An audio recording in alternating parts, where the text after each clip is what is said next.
Yeah, I am rather touched at Mrs. Williams. The same Mrs. Williams that before Stevenage dumped her in the 1979 election was on Grunwick's picket line and did nothing to bring in laws which, as Mrs. Thatcher has brought in, have allowed miners to choose exactly which union they want to belong to. Do I get a chance to respond to that? Yes, indeed. Right.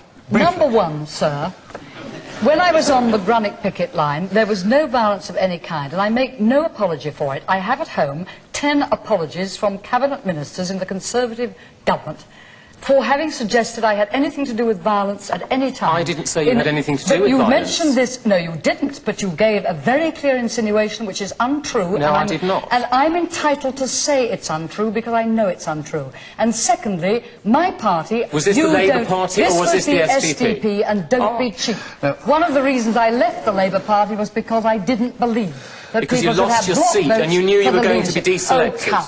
Don't be so foolish. I didn't leave the Labour Party in 1979, as you ought to know. I left it in 1981, 2 years later, because I didn't like the bloc. Hold on, Shirley. What the young gentleman is trying to get from Well, you... the young gentleman is being very personal, and he doesn't know what he's talking about. Well, I'm afraid democracy consists... into my mouth. Yes, democracy consists of other people whom you and I don't think know what they're talking about. Well, I know you don't. But let me The audiences for Question Time have become